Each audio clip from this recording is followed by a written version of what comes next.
No, not lately. We'll look under the beds and in the closets, and if they're not there, we'll go to the basement and the garage. You think the hostess would be in the middle of things when we unmask instead of playing hide and go seek? Yeah, listen. Oh, you better hurry or they'll find out we're gonna come after us.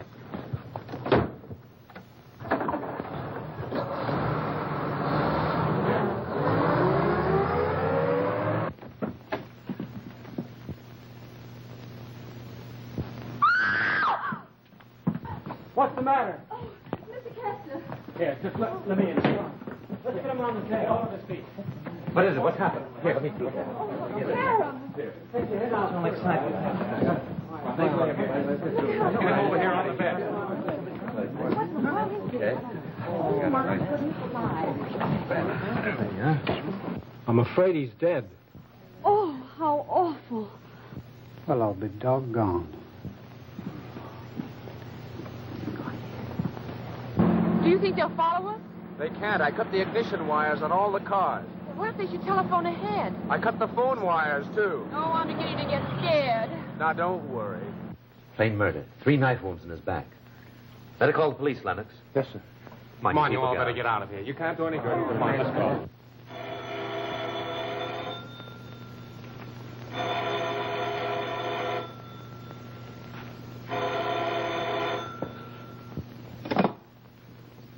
Hello? Hello, is that you, Chief? Get this. Stephen Kester's been murdered. What? Take that piece of cabbage out of your mouth and talk so I can understand you. I said Stephen Kester's been murdered. I don't know. The phone wires were cut. Servants went over to neighbor's house to phone. Yeah. His granddaughter beat it away with a guest right after it happened. Yes, we did. Sent out a broadcast to be picked up any minute now. This might be them coming out. Get your gun ready in case they get tough.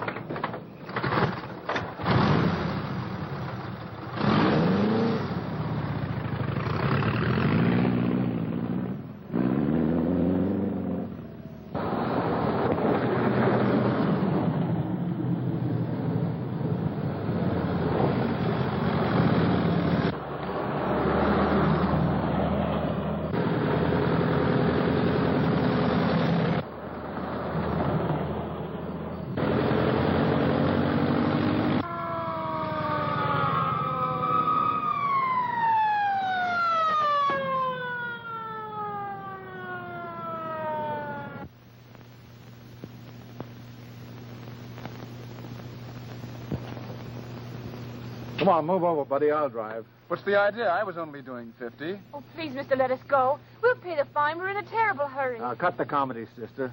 You're Gene Kester, aren't you? Well, yes. Just as I thought. But you're going right back home. Come on, move over. What are you taking us there for? You know as well as I do. Joe wanted for the murder of Stephen Kester.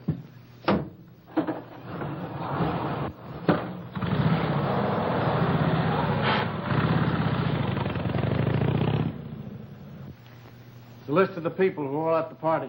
They've all gone home now. I figured we'd have our hands full with the house guests and servants tonight. Say, if it wasn't that granddaughter of his or a sweetie, I'm a pelican. There are times when you resemble that noble bird more than you do a detective. Oh, so you got him, huh? Thanks a lot. Oh, Chance. Yes, sir. Take the 2 of them in there and see that they don't make another getaway. I'm going upstairs to the doctor, see if he's finished. Come on.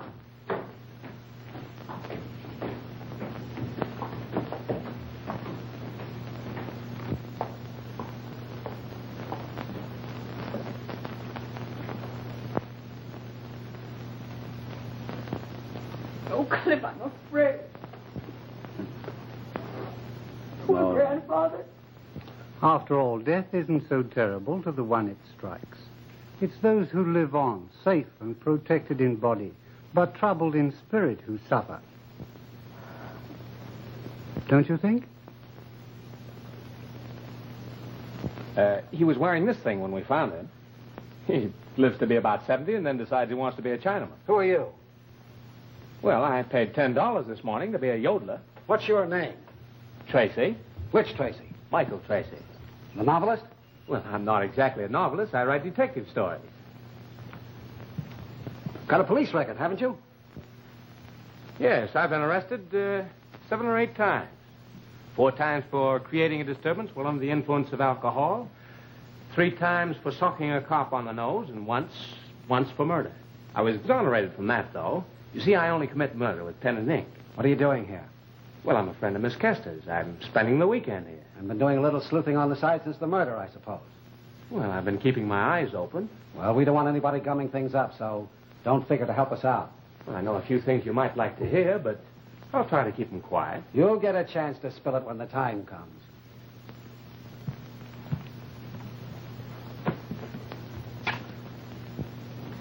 He's been dead about 3 or 4 hours.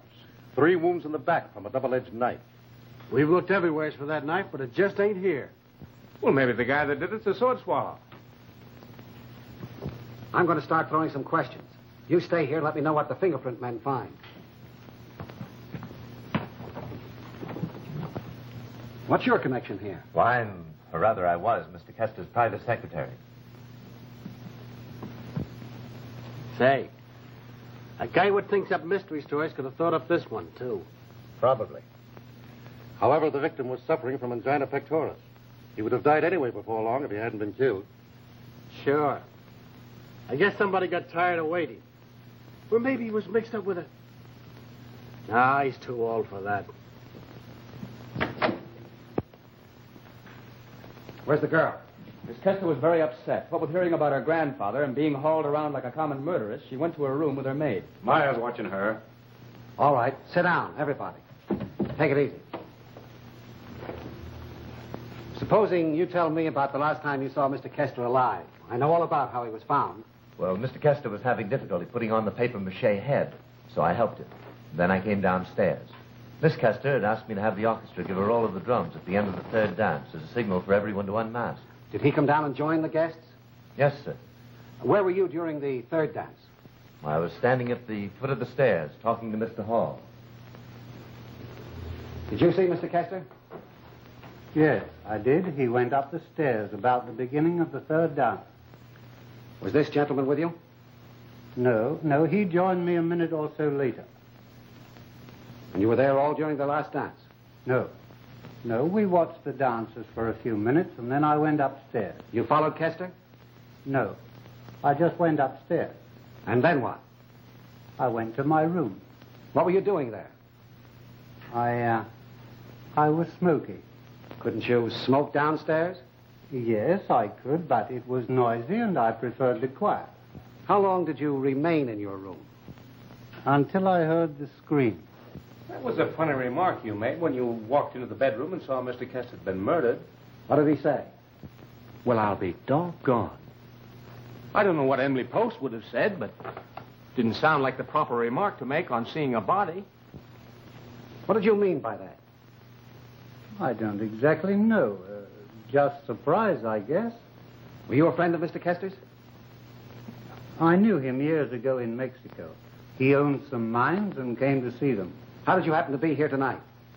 I came to see him on business a few days ago, and he asked me to stay over the weekend. Where were you during the 3rd dance? Sorry, I don't remember a thing. Oh, you don't, huh? No, I was practically unconscious all the time. Drunk? But not the way you think.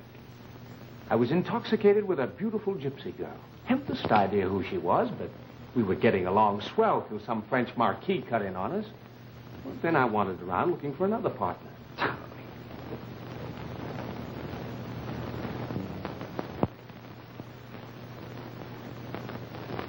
Young man, I suppose you know that your actions tonight have been mighty suspicious. Are you accusing me of murder? I'm not accusing anybody. I'm simply trying to find out who had the motive and the opportunity to do it. Now, you come right down off your high horse and answer my questions civilly. Now, where were you when it happened? I can't very well say because I don't know when it happened. Well, where were you during the 3rd dance?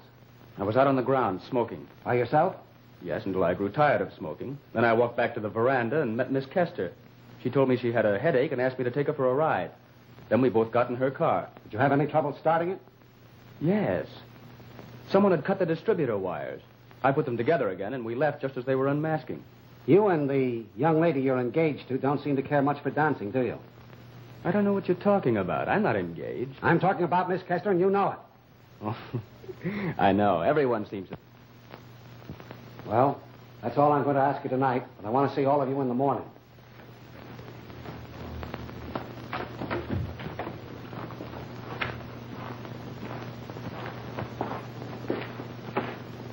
Oh, Mr. Crofton. I don't think you'll find Miss Kester and Mr. Miller are murderers. There's something much worse. What do you mean, worse than murderers? They're neckers. Really, young people nowadays are something terrible. Young man, if you have anything valuable to offer to this investigation, I shall be glad to get it. Otherwise, don't butt in. Oh, but it is valuable. I suspect them of being in love. According to my own private computation, I've discovered them together 14 times lately. 7 times embracing, 7 times fighting like cats and dogs. Therefore, they must be in love. Maybe they were trying to elope. I'll bet that's just what they were doing. Now, how did you happen to figure that out? Well, I got an inkling yesterday when I asked Jean to marry me. And she said she couldn't because she already had a date to elope with Mr. Miller this evening.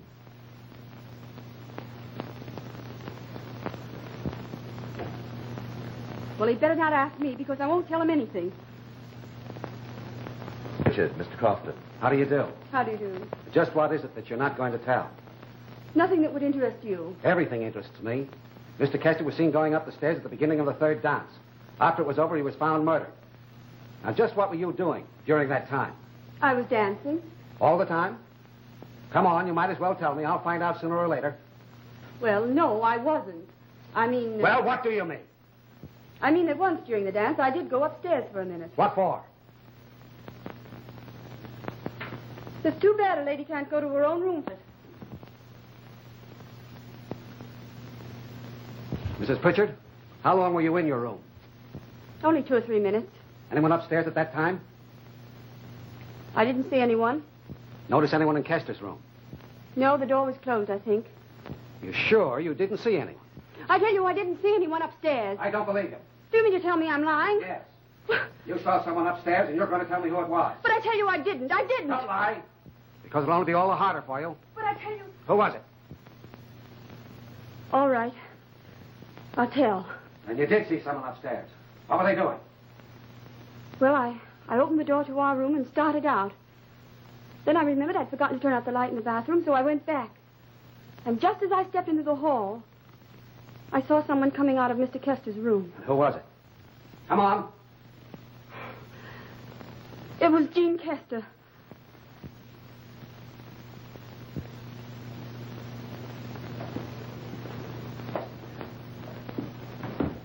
During the last dance before the unmasking, where were you? I was in my room. Why? I was tired and wanted to rest. How long did you remain in your room? Oh, during that dance. I had a little headache. I felt some fresh air would do me some good. So I went downstairs and asked one of the guests to take me for a ride. Mr. Miller's a pretty good friend of yours, isn't he? Oh, good enough. I understand you were engaged. Oh, yes. That's what everyone thinks. But there's not any truth in it. How come you took a notion to take a ride when you did? I should think, being hostess, that you would have stayed, just out of politeness. Should you? That's not answering my question. Well, then don't ask such absurd ones. If I felt like going for a ride instead of being polite, that's my affair. Maybe it was your affair, but it's mine now. Your grandfather was murdered, and it's my business to find out who did it. What were you doing in his room before you took the ride? I wasn't in his room tonight. You would swear to that? Of course I'd swear to it. You don't think that I killed him? No. But I think you know who did. Well, I don't.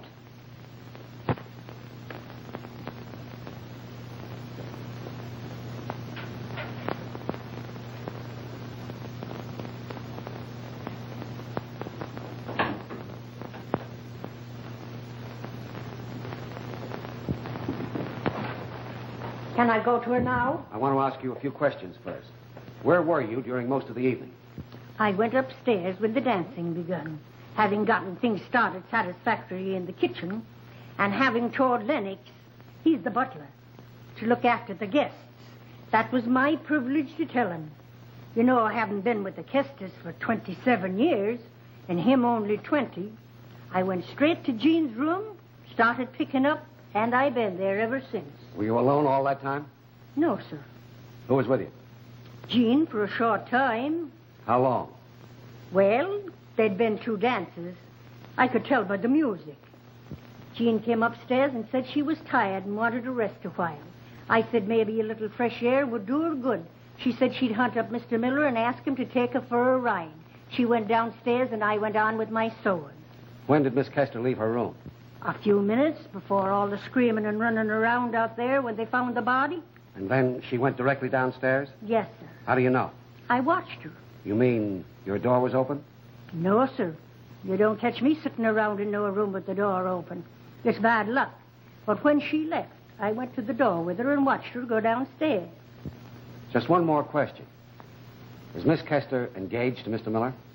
Land sakes, no. A lot of people think so, but there's nothing to it. They're just good friends. Thank you. That'll be all for now.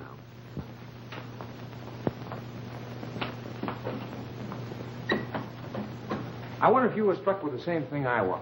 What was that? The similarity of Miss Kester's, Miller's, and Dora's story. Yes, I got that.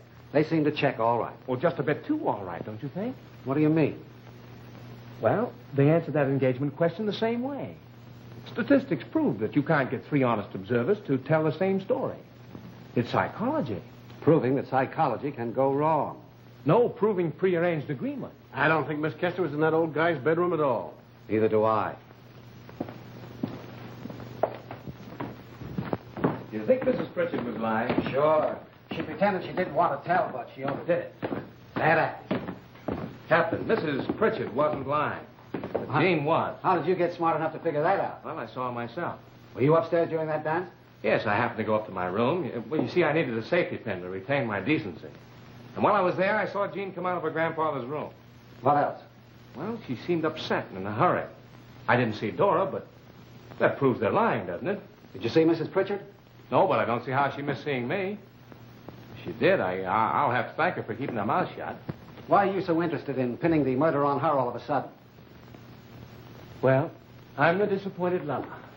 In any good old Victorian novel, that's motive enough for committing a murder, isn't it? No, not in this case.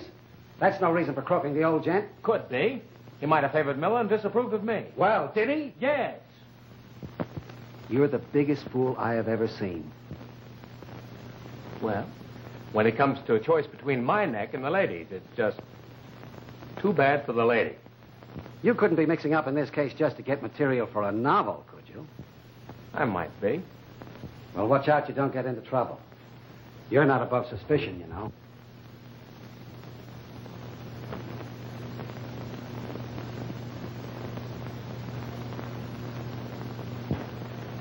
I'd like to talk to you.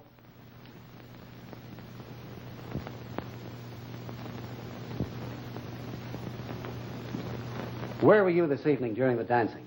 After the music started, I went upstairs to pick up Mr. Kester's things and turn down the bed. Then I went down the back stairs and was busy in the kitchen until I heard the scream. Did you see anyone in the hall? No, sir. What kind of a man was Mr. Kester to work for? He was a Simon Legree, sir. It's been most difficult to put up with him these past 20 years. You pardon my saying it, sir, but there's no one who won't be glad that he's gone. Did you have any quarrel with him lately? No, sir. I never argued. I just kept my feelings to myself, sir. Do you know of anyone that did have a quarrel with Mr. Kester? Yes, sir. Who? Mr. Hall, sir. What kind of a quarrel? Well, Mr. Tracy was there at the time. Perhaps he could tell you more about it than I could. All right. Now is the chance for you to say something important. I happened to be downstairs the day he arrived. He refused to give his name to Lenox or state his business. Kester asked him to come in. As Hall started toward the study, Jean came downstairs. When they both saw each other, they stopped cold. That right, Lenox? They did, sir. He stepped closer to her as though he intended speaking to her. But she just stared. Then he turned away and I let him in the study. As I closed the door after him, I heard them almost immediately go into an argument. What about? I don't know, sir. I never eavesdropped. Did you happen to hear what they were arguing about? No, but they were both hot under the collar. I asked Jean if she knew him. She said she'd never seen him before in her life. Then Kester came out with Hall and introduced him. Said he was an old friend and was going to stay here a few days. Any other quarrels that you know about? Yes, sir. The one he had with his granddaughter, sir. What was that about? I wasn't there, sir, but Mr. Pritchard was. You tell Pritchard I want to see him. Yes, sir. Did you notice that he never dropped the "did you ring, sir" attitude all through the hubbub? Well, what of it?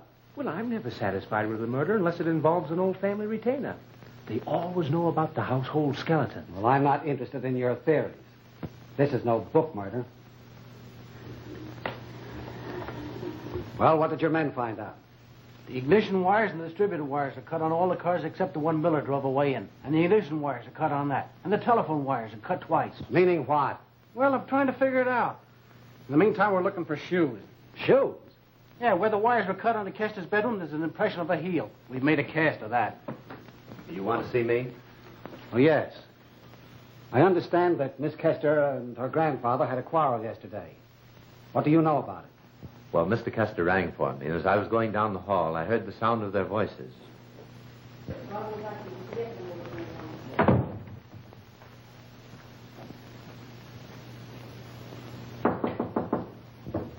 Come in. You gave Lenox orders to prepare the room so they could stay, didn't you? Certainly I didn't. I do it again. I'm the one to give orders, House. Well, they're my friends, and if they want to stay, they'll stay, or I leave with them. All right. As long as they're here, they can stay. But they'll not come here again. And why not? Because I won't have trash like they are mollycoddling around you. They play up to you, make love to you, and you let them. Of course I do. I'm human. They've asked you to marry them, both of them, haven't they? And why? Because they want to get their fingers on your money. Well, they'll not get 1 cent. You'll not marry either one of them. I'll marry whom I please. When the time comes for you to marry, I have a list of eligible men that will call on you. I suppose you think you can tell me when and whom I should marry, and that I'm to have a boy and he's to be named after you. Rot. Do you think you can arrange my life for me? You've forgotten what you did to my mother? You leave her name out of this. Oh, you're ashamed to talk about that.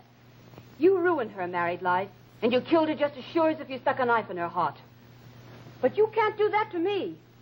We'll talk no more about that now. I'll see these men, both of them, after the party.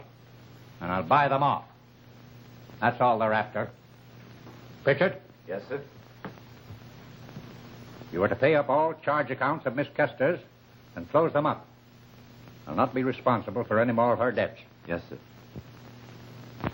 Do you think you can bully me by stopping my money? You forget I have some jewels left. You've pawned some of them already, haven't you? Well, of course I have.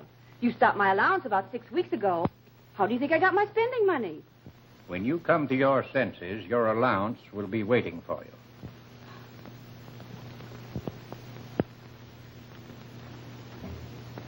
$200, $400, $600, $800, $1,000, $1,200.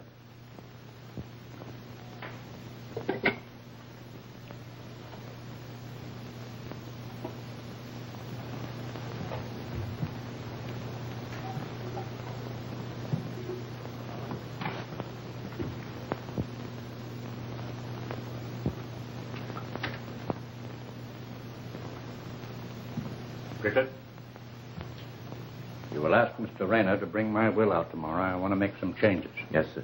Also, take all the Arco mining stocks I have and sell them. I might have known you'd want to cut me out of your will. Well, go ahead and try it.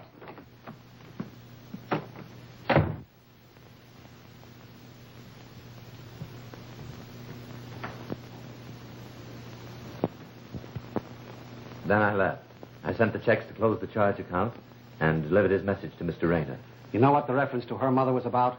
Well, not exactly. Miss Jean's mother died when she was 2 or 3. Her father also. I think they lived in Mexico. Then Mr. Kester brought her here. Since then, she's been at one school and another. For the last few years, have been in Europe. Well, I guess we all better get a little sleep. Oh, you get hold of that lawyer and the will the first thing in the morning. Yes, sir. Say, do you suppose Hall being from Mexico fits into that story about Jean's mother? Oh, any fool could figure that out. We'll put that in your book. Raynor, have you a copy of the new will? Yes, sir. But it was never signed. In just what way does it differ from the old one?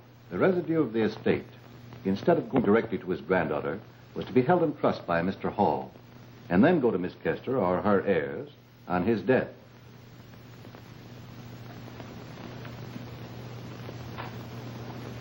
Do you think the new will would hold up in court? I think it would, if I were to swear that it was his wish and intention to sign it as soon as it was made up. Do you know why he wanted to sell those mining stocks? I didn't bother about those things much. Mr. Kester dabbled in stocks, but Pritchard took care of the details.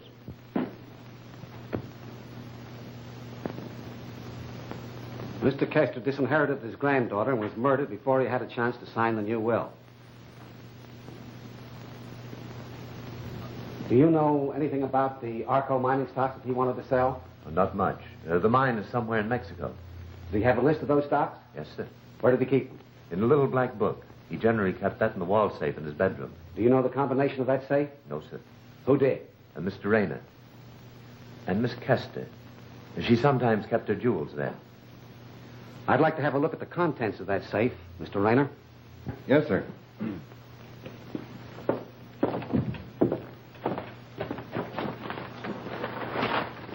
Caught this bird sneaking down the back stairs with these shoes under his arm.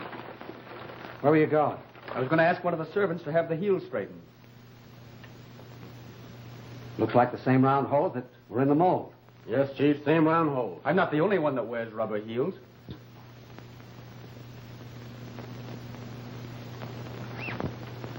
You sit down over there and keep cool. I'll attend to you later.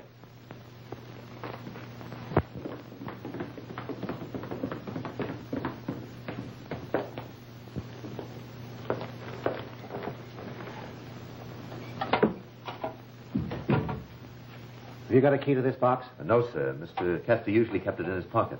I'll take a look among his things. Never mind. The lid's been jimmied.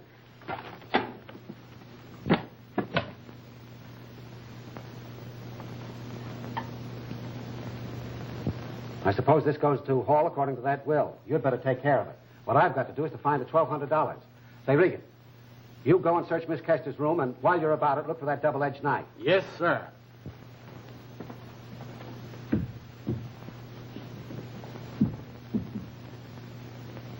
This what you're looking for? What are you doing with that? Cutting open some of the pages in this book. May I have it? Sure, I detest knives. Ever since my uncle's, he was a banker, stabbed himself in the vestibule. We can do without your comedy. Okay. Where did you get this?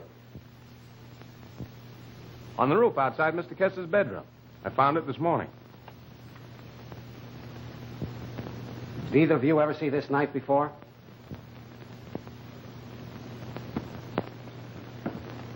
Did you ever see it before? Yes, sir. Where? In a scabbard on Mr. Hall's dresser. Miss Kester, there are still some things that puzzle me about last night. You're sure that you were at no time during the evening in your grandfather's room? Oh, excuse me, but for some unknown reason, I wasn't able to sleep very well last night. You and your grandfather had an argument the day before yesterday, didn't you? Well, I didn't keep a carbon copy of my actions. But you don't have to strain your memory to know that he cut off your allowance for the last 6 weeks and that he put the whole $1,200 in the safe. Yes, I remember that. Grandfather was very much annoyed at my extravagance. He was trying to cure me. Any other arguments between you lately? No. Then why did you deliberately go to that safe and take out the $1,200? Well, how dare you accuse me of that? Your fingerprints were found on the knob.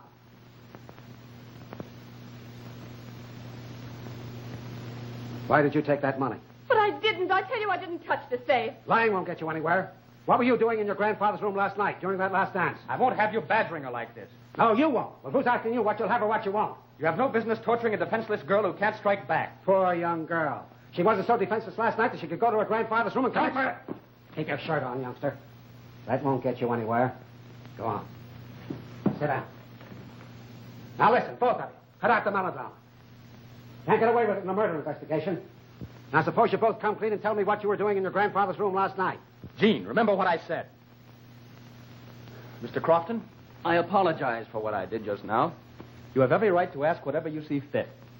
On the other hand, Miss Kester has an equal right to refuse to answer until she's before a grand jury. You know that I can hold her as a material witness and detain her in the county jail? Yes, and I'm also aware that she can be released under a writ of habeas corpus. Oh, so you know your law. Yes, I've been studying law. Yet you're hardly the one to speak for her. Supposing we let Miss Kester speak for herself. I have nothing to say. And there's only one thing left for me to do. Chance. Place Miss Kester under guard till I can take her down to Mineola. Come on. Not you. I want to ask you some questions. You'll find it useless. I refuse to answer anything you may ask me. Even before you know what it is? Even before I know what it is. Found it, Chief. In Miss Kester's room? No, I couldn't find a thing there. Her maid was acting suspicious, so I locked her up and searched the room. Found it tucked in her knitting yarn. All right, keep your eyes on these two. They're under arrest. For murder? No, as suspects. Oh, come on, you two.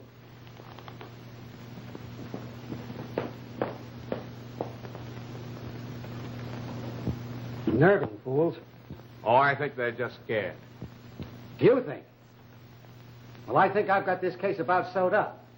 But I've got to get them before the grand jury before I can get anything more out of them. Well, before you make the arrest stick, you better investigate that.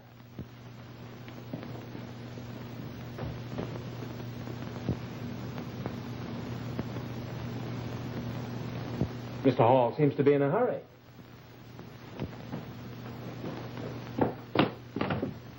Regan, Chance! That Hall guy's trying to make a getaway over the fence.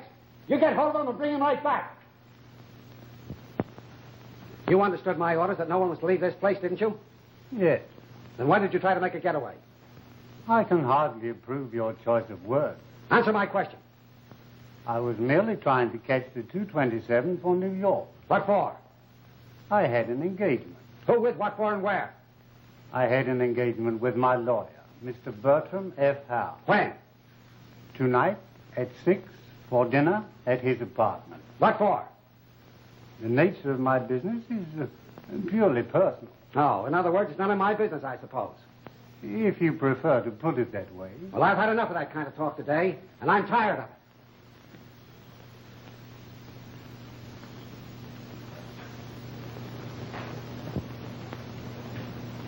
This yours? Yes. Then you admit it.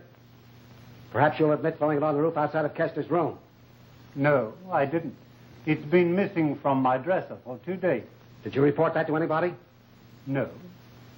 Well, that's all now. Well, I check up with that lawyer of yours. Don't you try to make a getaway again.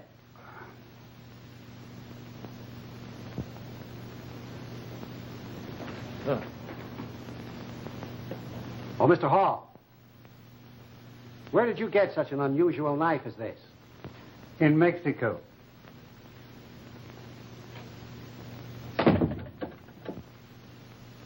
I want to speak to Mr. Bertram F. Howe. Never mind who it is. I want to talk to him. Oh, you know where he can be reached? Thank you. Hall's lying, too. Howe's been up in Maine for a week. He's not expected back until tomorrow. Well, I think Hall took a long chance and missed. Oh, you thinking again? It's mighty smart of him. Well, I suppose you know who killed Kester. Certainly I do, but I've got to prove it. Where's that lawyer and the secretary? Up in Kester's room looking over his stuff.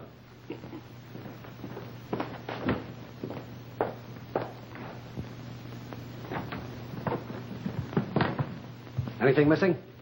Can't find anything out of the way regarding his investments. Of course, I can't be sure till I get back to town and check his deposit box. You fellas were pretty close to Kester. Ever hear him mention Hall? I've never heard his name mentioned in the 10 years I was associated with Mr. Kester. Just an idea of my own, of course, but on 1 or 2 occasions I heard Mr. Hall mention the Arco Mining Company, and Mr. Kester seemed well uncomfortable. Kester owned some of that stock, didn't he? He did until day before yesterday. I sold the last of it for him. $14,000 worth. It's entered here in this little black book.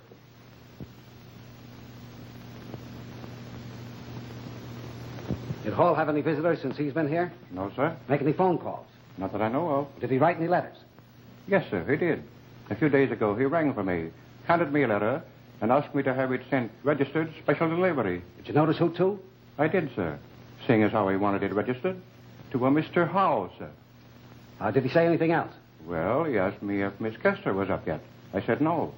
Then he asked me to send Dora to him. And did you? Yes, sir. First she lies for the girl, then she hides the money, and now she's in cahoots with this fellow Hall.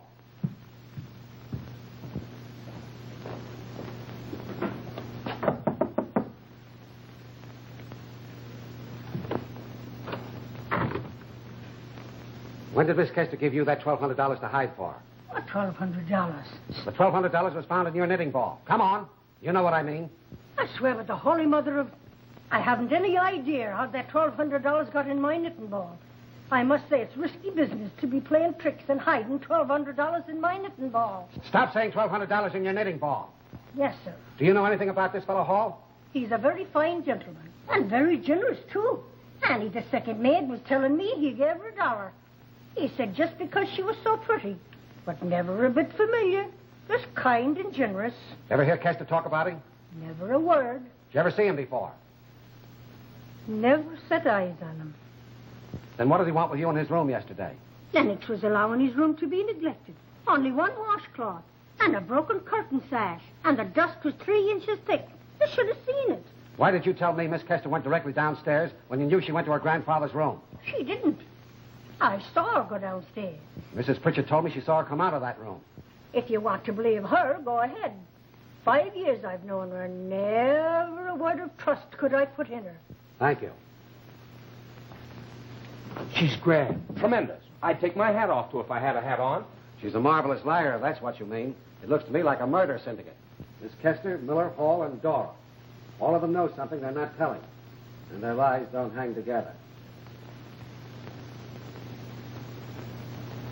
There's something I should have told you about a while ago, but he was such a decent fellow that I hated to believe it of him. What is it? This. I saw it fall out of Hall's pocket right after lunch. Thank you. Thank you very much. Blood? Of course it is. Or you'll find it's his own. I was walking around the house with Hall this morning, and he got a nosebleed. That guy hasn't got blood enough to get a nosebleed.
I'm awfully sorry. Oh, you frightened me. I was on my way to the kitchen and saw the door open and thought it rather unusual. Yes, 2 minds with but a single thought. You know, I too was hunting the icebox and I lost my way. It can't be down here. Suppose we look together. It's right over here.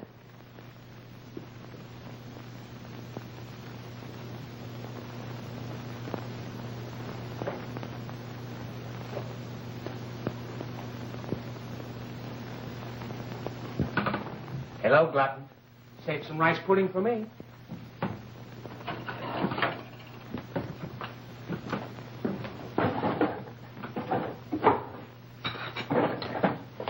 I was so famished I couldn't sleep. Cold mutton. I've been thinking of this all the evening. That's one dish I couldn't relish in a house of murder. This is what I like. Informality. Wouldn't the papers like to get a picture of us sitting around in our sleepers? Goodness knows what my husband would think. Please don't mention our meeting tonight. Even though it was accidental.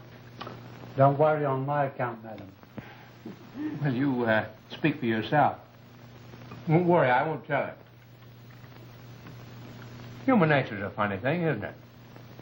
Here we are, all under suspicion for murder, sitting around eating. We must have clear consciences, or none at all. Your insinuation is unjustified, Mr. Tracy. My conscience is clear enough to resent that remark.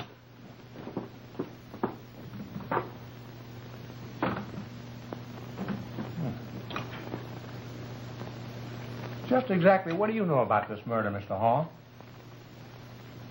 Just as much as you do, Mr. Tracy.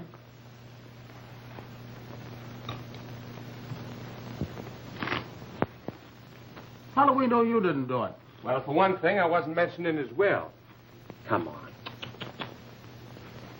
He never did me any dirt. I didn't want his money, and he hasn't anything on me. The only reason I might have had for killing him was that I didn't like him. He was a snob. It's a swell reason. Certainly, it's always a good reason for making away with anyone. Then I'm 6 feet tall, weigh 185 pounds, and belong to the Bombay Bicycle Club. Say, you're not throwing me off with a lot of that fresh gab. I was just thinking. What? I was just thinking somebody's liable to be bumped off any time now. How do you figure that? Well, when anybody starts suspecting the real murder, they're generally quietly bumped off. Well, that gives me an idea.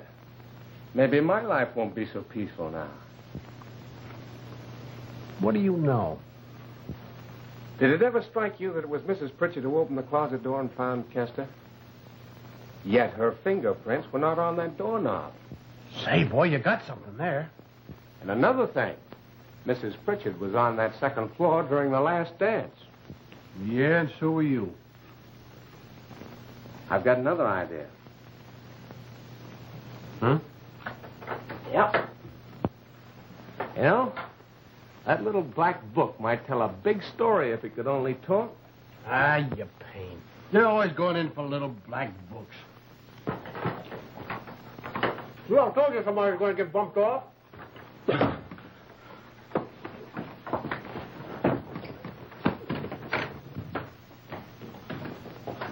was that? Don't know yet. Keep quiet. Where was it? Shut up, everybody. That was a shot.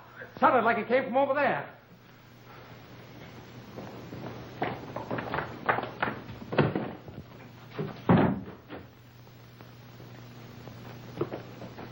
Pritchard, wake up. Wake up, Pritchard. Come on, wake up. What's the matter? Wake up. Come on, wake up. What's happened? We heard a shot, and it sounded like it came from this room. Anyone been in here? Oh, where's my wife? How do I know? Who sleeps next door? Mr. Hall.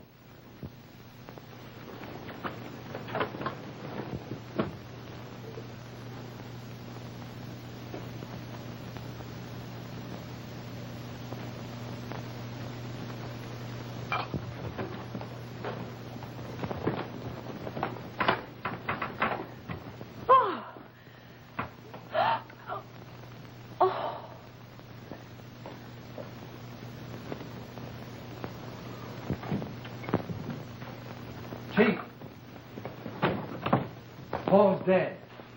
What? Dead. Bullet through his heart. Well, I'll be doggone. That's exactly the way Hall felt about it. What do you mean? Well, that's what he said when he looked at Kester. Say, I never did understand what he meant. We'll find the body in the bedroom. We left everything just as we found it last night. He probably knew we were closing in on him and took the easiest way out. Must have had a grudge against Kester for years. Oh, pardon the interruption. But I don't think Hall killed Kester. And I don't think he committed suicide. All right, Smarty. Spill your theory. Well, I was just wondering. Why wasn't Pritchard awakened by that shot? And why wasn't his wife in the room with him? Maybe he was doped. Right. That's why I've been hanging on to these. And I think your chemist will find that someone's been hitting the junk. Tell the butler I want to see him and get me Pritchard. Right.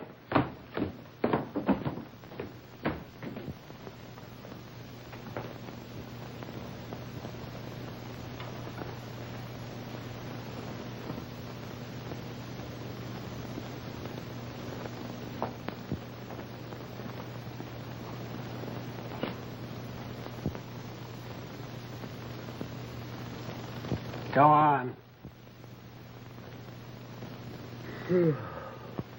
Funny, I don't seem to be able to keep awake. You had a glass of wine last night, didn't you? 2 glasses. The wine doesn't usually affect me like this. 2 glasses? Yes, my wife didn't want hers, so I drank them both. When Lenox brought the wine up to the room, who took it? Let me see. Well, I think my wife did. What's that got to do with what happened last night? Oh, nothing. Just clearing up a few odds and ends. This suicide sort of settles things. That'll be all just now.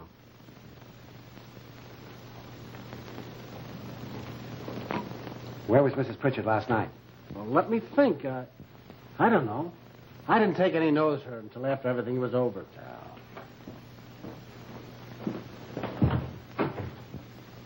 Oh, Dora. Yes, sir?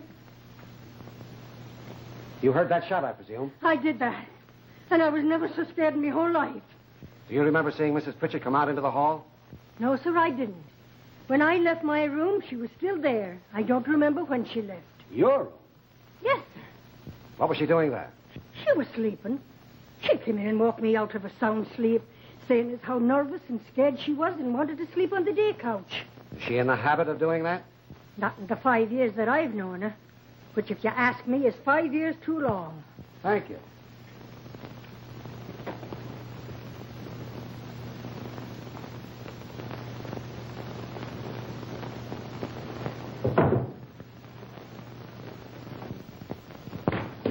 Oh, Captain, I realize you want me to stick around here till this business is over, but I'd like to go to town today, if you don't mind. Oh, I promise I'll be back this afternoon, and I couldn't get away if I wanted to. You all know me. You know where he was last night when the shot was fired? Yeah, he was with me. All right, then, you can go. Thanks. But listen, no funny business. Put a tail on that guy. I sure would like to pin something on him. Now, don't tell me you saved enough money to buy Arco mining stock. No. Tell me what you know about this company. Well, the Arco mine is in Mexico. It was developed under a partnership between Stephen Kester and a fellow named Roger Hall. And back in 1914, Kester froze the other fellow out, unloaded his stock, forced the prices down, and left Hall holding the stack. Since that time, he's bought a lot of that stock back, and now it's one of the most valuable stocks on the market. How much stock did Kester hold? Well, you'll have to see the bank he did business with to find that out. All right. Suppose you use your influence with that banker and call him up and have him have all the information when I get there. I'm in a hurry.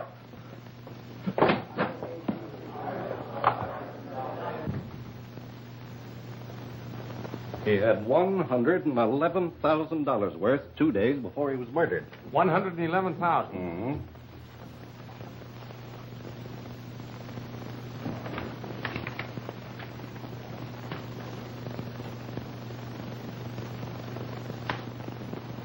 Thanks.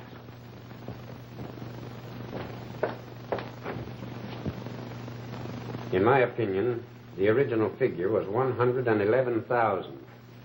The first one has been incorporated into a dollar sign, and the cross on the 4 has been added with an ink of a different chemical basis.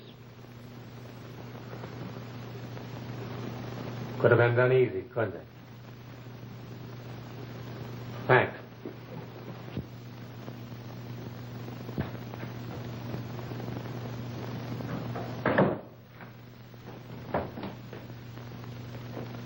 Well, here I am again. Where's everybody?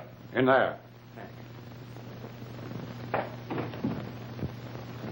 Then Mr. Hall didn't have a dinner engagement with you last night. No, he did not. You've heard from him lately, though. I received the letter which you have there. Dear Bert, enclosed find a letter which you will keep with the rest of my stuff for delivery after I'm dead. It won't be long now, which isn't such a joke as you might think. I won't be seeing you again soon. Roger.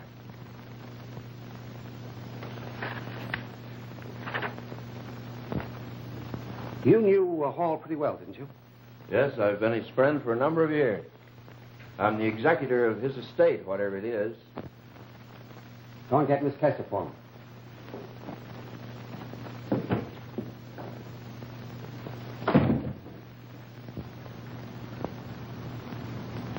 You can tell by the way they're acting they don't think it's a suicide. Cliff, it's no use. We can't go on. We've got to tell them. Gee, now do as I say. You've got to keep your mouth shut. It's our only chance. You don't know the police like I do. Come on, Romeo and Juliet. The chief wants to see you. Come on.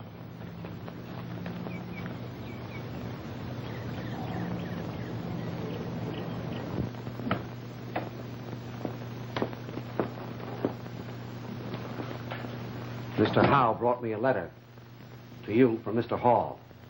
Well, I don't understand. Why should he write me a letter? It was to be delivered to you after his death.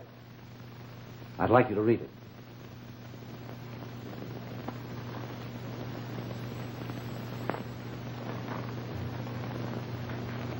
Do you mind if I read it aloud? Oh, go ahead.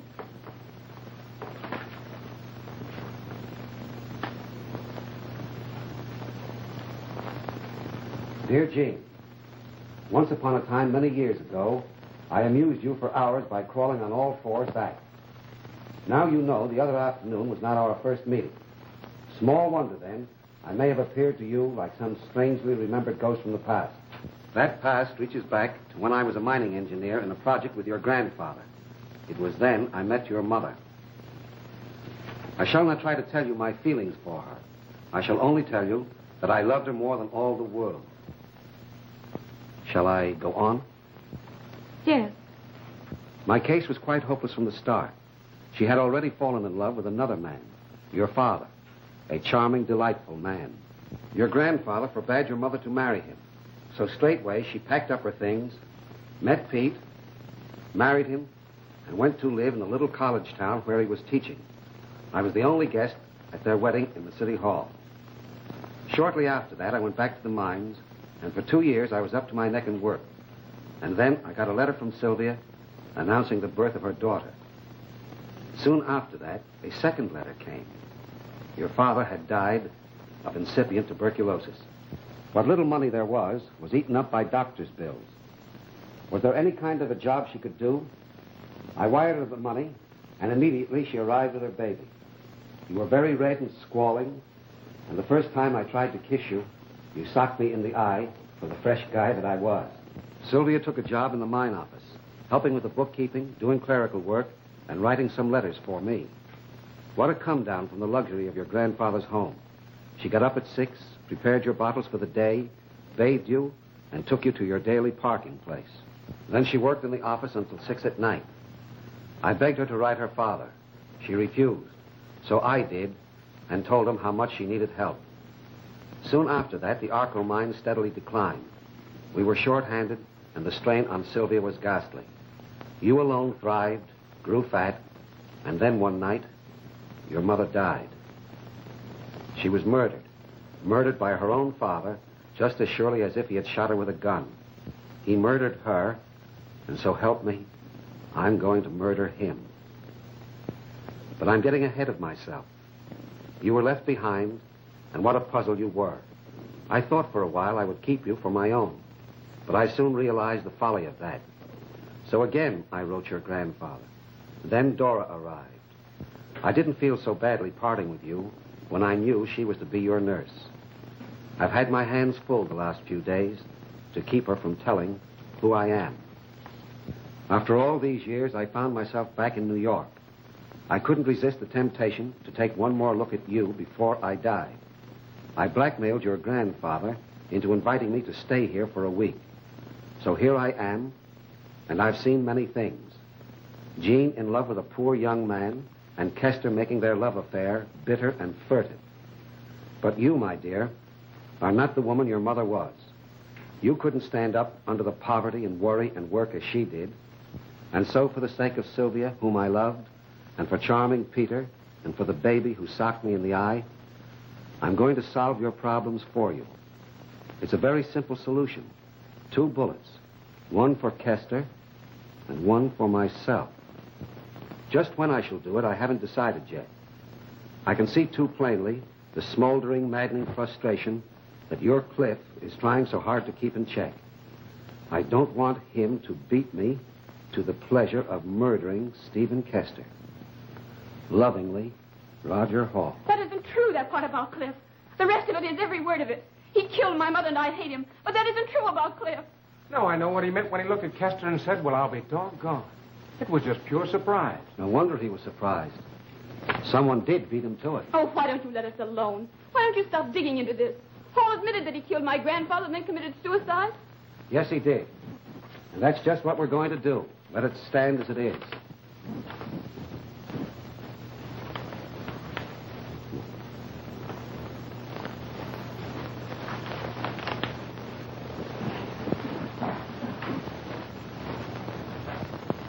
Oh, yes, the captain's been assuring the newspapers every day that they can expect an arrest at any moment. But you know the captain, he has to have his little joke. I can't understand all the movements of the detectives. Well, just at present, they're more concerned with certain aspects of his life than the actual manner of his death. Well, I'm sure they can find nothing but good in his life. So? Well, thanks.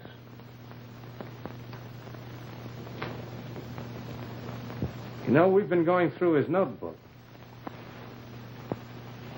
And we found some items that are rather puzzling. But I thought he kept everything in his private book quite clear.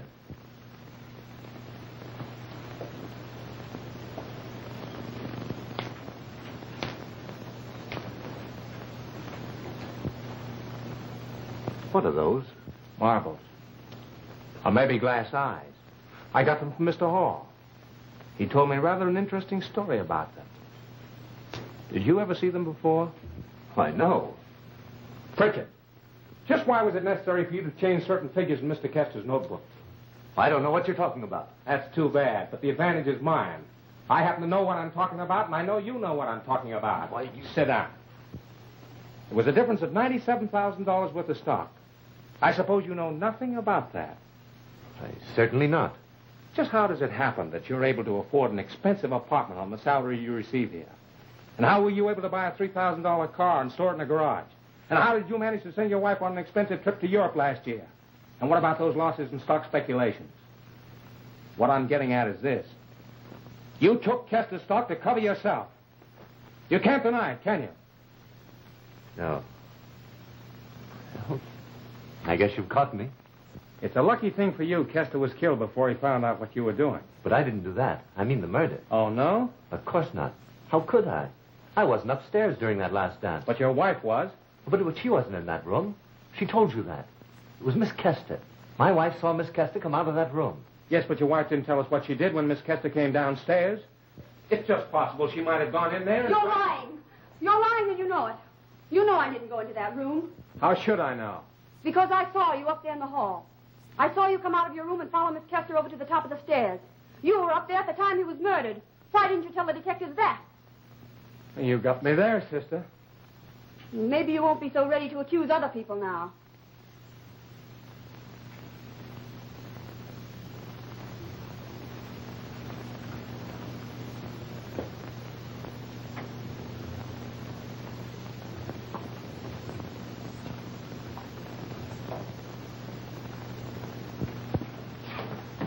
Crofton.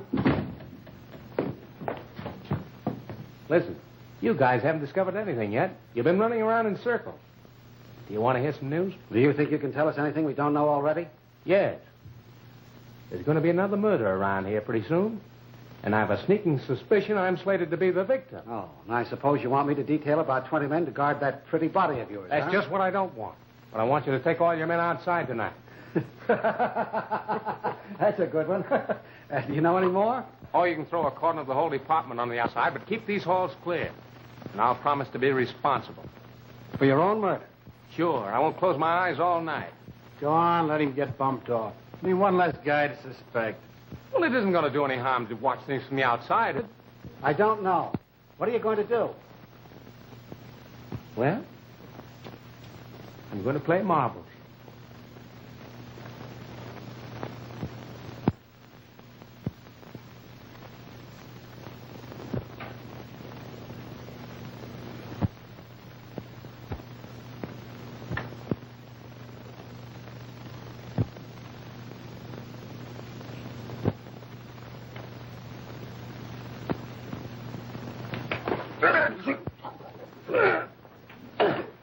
There's one time when you won't be able to wipe those fingerprints off. What fingerprints?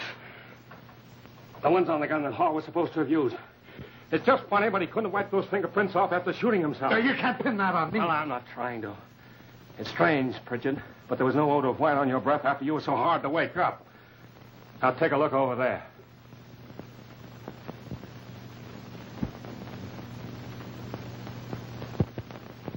You made your first mistake when you bought 2 Chinese outfits from the same place. You made your second mistake when you threw one in the incinerator and tried to burn it. You forgot the eyes wouldn't burn, didn't you? Yes. Now I want to hear from your own lips. Just when you slipped that disguise off and showed up downstairs among the dancers. Come on, spill it. It was you down there among the guests, wasn't it? Yes. I thought so. I asked him a question, and he rushed off without answering it. I thought it was funny at the time. Well, come on, spill it. Just how did you do it? I went upstairs, just like Hall testified. Only it was me instead of Kester. And I slipped out of the outfit and threw it down the chute of the incinerator. I threw in a lighted match and some papers. Then I went down the servants' stairs and showed myself in the hall. You killed Kester earlier in the evening and threw his body in the closet, didn't you? Yes. Yes, I did. Why? Do you know why? You told me why yourself this afternoon. You know what you'll get for it, don't you? Yes, I know. But I don't care. It's better than this suspense. My wife made me do it. She nagged me till I got myself in a hole I couldn't get out of any other way. I'm not to blame. She is.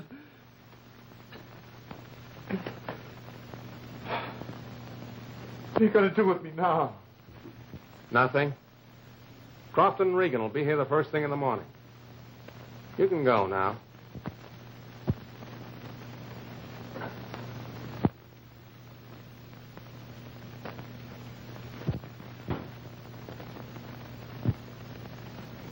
I said you could go now.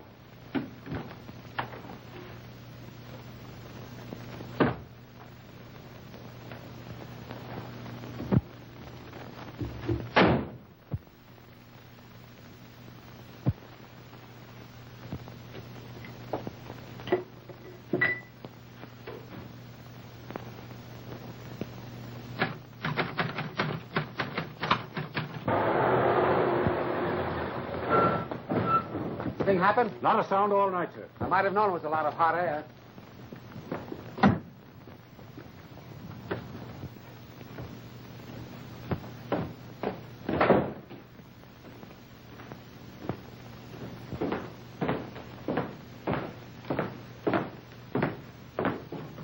Oh, good morning, Captain. Nice morning. You look as though you were drawn through a knothole. What happened? Nothing. Except that.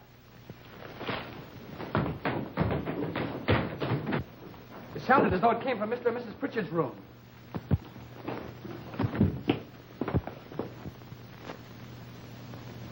Well, I'll be doggone. Yeah, that's what Hall said.